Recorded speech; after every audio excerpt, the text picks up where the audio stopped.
ಅದೇ ನಾನು ಬೆಂಗಳೂರು ಸಂಚಾರಿ ಪೊಲೀಸವರು ಮೊನ್ನೆ ಜಾಲತಾಣದ ಮುಖಾಂತರ ಒಂದು ಆಫರ್ ಕೊಟ್ಟರು.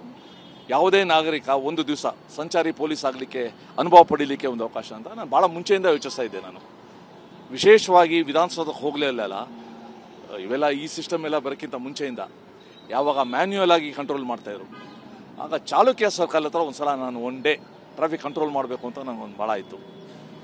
ಅನೇಕ ಬಾರಿ ಮಳೆ ಬಂದಾಗ ರಾತ್ರಿ ಟ್ರಾಫಿಕ್ ಜಾಮು ಸಂಜೆ ಆದಾಗ ನಾನು ನಿಂತ್ಕೊಂಡು ಕಂಟ್ರೋಲ್ ಮಾಡಿದ್ದೆ. ಬಟ್ ಇಲಾಖೆದೇ ಈ ಒಂದು ಆಹ್ವಾನ ನೋಡಿ ನಾನು ಮೊನ್ನೆ ಗುರುವಾರ ಜಂಟಿ ಆಯುಕ್ತ ಕಾರ್ತಿಕ್ ರೆಡ್ಡಿ ಅವ್ರ ಜೊತೆ ಮಾತಾಡಿದೆ.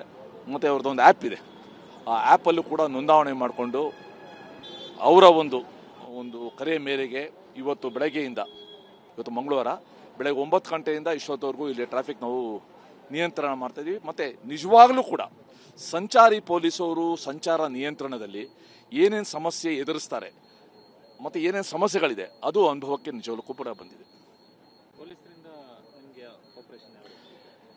ಪ್ರಾಯಶಃ ಅವ್ರಿಗನ್ಸಿದೆ, ಒಬ್ಬ ಜನಪ್ರತಿನಿಧಿಗೆ ಈ ಸಮಸ್ಯೆ ಅರ್ಥ ಆದರೆ ಅವ್ರು ಬೇರೆಯವ್ರಿಗೂ ಕೂಡ ಹೇಳ್ಬೋದು ಅಂತ ಅನಿಸಿರ್ಬೋದು. ಆ್ಯಂಡ್ ಅವರು ಕೂಡ ಇವತ್ತು ಈ ಒಂದು ಆಹ್ವಾನ ಕೊಟ್ಟಿರೋದೆ ಬೇರೆಯವ್ರಿಗೂ ಕೂಡ ಸಹಜವಾಗಿ ಅನುಭವ ಆಗಬೇಕು. ಆಗ ಈ ನಿಯಮಗಳನ್ನ ಅನುಸರಿಸೋರ ಸಂಖ್ಯೆ ಜಾಸ್ತಿ ಆಗಬೇಕು. ಸಂಚಾರಿ ನಿಯಮಗಳನ್ನ ಹೆಚ್ಚು ಅನುಸರಿಸಿದಷ್ಟು ವಾಹನ ಸಂಚಾರ ಸುಗಮ ಆಗುತ್ತೆ. ಇಲ್ಲದೇ ಏನಾಗುತ್ತೆ, ನಾನು ಮುಂದೆ ಹೋಗಬೇಕು, ನಾನು ಹೆಲ್ಮೆಟ್ ಹಾಕ್ಕೊಳ್ದೆ ಹೋಗ್ತೀನಿ, ನಾನು ಮೊಬೈಲಲ್ಲಿ ಮಾತಾಡ್ಕೊಂಡು ಹೋಗ್ತೀನಿ, ಒಂದು ವೆಹಿಕಲಲ್ಲಿ 4 ಜನ ಕರ್ಕೊಂಡು ಹೋಗ್ತೀನಿ, ಪಾದಚಾರಿಗಳು ನಡೆಯೋ ಜಾಗದಲ್ಲೇ ವೆಹಿಕಲ್ ನಿಲ್ಲಿಸ್ತೀನಿ. ಇದೊಂಥರ ಮಾನಸಿಕತೆ. ಇದನ್ನು ನಾವು ತೊಡೆದಾಕಕ್ಕೆ ಪ್ರಾಯಶಃ ಇಂಥ ಒಂದು ಕಾರ್ಯಕ್ರಮಗಳು, ಇಂಥ ಇನಿಷಿಯೇಟಿವ್ಸು ಸಹಾಯ ಆಗುತ್ತೆ. ನೀವು ಈಗ 3 ಗಂಟೆ ಅವಧಿಯಲ್ಲಿ ಪಬ್ಲಿಕ್ ರೆಸ್ಪಾನ್ಸ್ ಯಾವ ರೀತಿ? ಈಗಲೇ ನೋಡಿದ್ರಿ, ಅವರು ಮಹಿಳೆ ಕೇಳಿದೆ ಮೇಡಮ್ ಅಂತ, ಐ ಡಿಡ್ ಮಿಸ್ಟೇಕ್, ನಾನು ಮಿಸ್ಟೇಕ್ ಮಾಡಿದೆ. ಮೇಡಮ್ ನಿಮ್ಮನ್ನೆಲ್ಲ ಮೀಡಿಯಾದವರೆಲ್ಲ ನೋಡ್ತಾರೆ, ಇಲ್ಲ ನಾನು ಒಪ್ಕೋತೀನಿ ನಾನು ಮಿಸ್ಟೇಕ್ ಮಾಡಿದೆ ಅಂತ ಹೇಳ್ತಾರೆ. ಸಹಜವಾಗಿ ಅದನ್ನು ಅನ್ನಿಸ್ತಾ ಇದೆ. ಆದರೆ ಎಲ್ಲ ಸಮಯದಲ್ಲಿ ಹೀಗಿರ್ತಾರೆ ಅಂತ ನಾವು ಎಕ್ಸ್ಪೆಕ್ಟ್ ಮಾಡೋಕ್ಕಾಗಲ್ಲ. ಸಂಜೆ ಆದ ಹಾಗೆ ಈ ಸಾರ್ವಜನಿಕರು ಕೂಡ ಬೆಳಗ್ಗೆಯಿಂದ ಓಡಾಡಿ ತಾಳ್ಮೆ ಕಡಿಮೆ ಆಗುತ್ತೆ.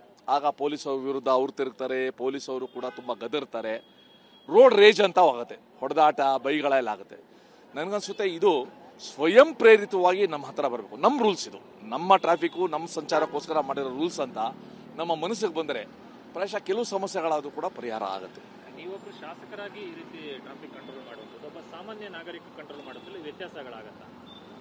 ಅದು ನೋಡಬೇಕು ಅವ್ರು ಬಂದಾಗ ಹೇಗಾಗುತ್ತೆ. ಯಾಕಂದರೆ ಈಗಾಗಲೇ ಸಾಮಾನ್ಯ ನಾಗರಿಕರು ಅನೇಕ ಜನ ಟ್ರಾಫಿಕ್ ವಾರ್ಡನ್ ಅಂತ 3 ದಿವಸ ವಾರದ ವೀಕೆಂಡ್ಸ್ ಅವ್ರು ಬಂದು ನಿಂತ್ಕೊಂಡು ನಿಯಂತ್ರಣ ಮಾಡ್ತಾರೆ. ಅವ್ರದ್ದು ಕೂಡ ಅನುಭವ ಚೆನ್ನಾಗಿದೆ. ಮತ್ತು ಕೆಟ್ಟ ಅನುಭವ ಎಲ್ಲರಿಗೂ ಕೂಡ ಎಲ್ಲ ಟೈಮಲ್ಲಿ ಆಗ್ತಾ ಇರ್ತದೆ. ಬಟ್ ಇದೊಂದು ಭಾಳ ಒಂದು ಒಳ್ಳೆಯ ಪಾಲ್ಗೊಳ್ಳುವಿಕೆ, ನಾಗರಿಕರ ಪಾಲ್ಗೊಳ್ಳುವಿಕೆ ಏನಿದೆ, ನರೇಂದ್ರ ಮೋದಿ ಹೇಳ್ತಾ ಇರ್ತಾರೆ ನಾಗರಿಕರ ಸಹಭಾಗಿತ್ವ ಅಂತ. ಆ ಸಹಭಾಗಿತ್ವ ಹೆಚ್ಚಾದಷ್ಟು ನನಗನ್ಸುತ್ತೆ ಸಮಸ್ಯೆಗಳನ್ನ ಸ್ವಲ್ಪ ನಿಯಂತ್ರಣ ಮಾಡ್ಬೋದು. ನಿಮ್ಮ ಕ್ಷೇತ್ರದಲ್ಲಿ ಬೇರೆ ಇನ್ನೂ ಜನರನ್ನ ಒಳಗೊಳಿಸುವಂಥ ರೀತಿಯಲ್ಲಿ ಖಂಡಿತ ಮಾಡ್ತೀನಿ. ಮತ್ತು ನಾನು ಪೊಲೀಸವ್ರಿಗೆ ನಾನು ಕೇಳ್ಕೊಂಡಿದ್ದೀನಿ, ಅವರೇನಾದ್ರು ಒಪ್ಕೊಳ್ಳೋದಾದರೆ ನಾನು ಜಂಟಿ ಆಗ್ತದೆ ಪ್ರತಿ ಸೋಮವಾರ ನಾನು ನಮ್ಮ ಕಾರ್ಯಕರ್ತರು ಈ ಇಂಪಾರ್ಟೆಂಟ್ ಜಂಕ್ಷನ್ಸ್ ಇದೆ, ನಮ್ಮಲ್ಲಿ ಒಂದು 8 ಪಾಯಿಂಟ್ ಇದೆ, ಅಲ್ಲಿ ನಿಂತ್ಕೊಂಡು ಪ್ರತಿ ಸೋಮವಾರ ನಮ್ಮದು ಕೂಡ ಒಂದು ಯೋಗದಾನ ಕೊಡೋಣ. ನಾನಂತೂ ಕೊಡೋಕ್ಕೆ ಇವತ್ತು ನಿಶ್ಚಯವನ್ನು ನಾನು ಮಾಡಿದ್ದೀನಿ. Thank you.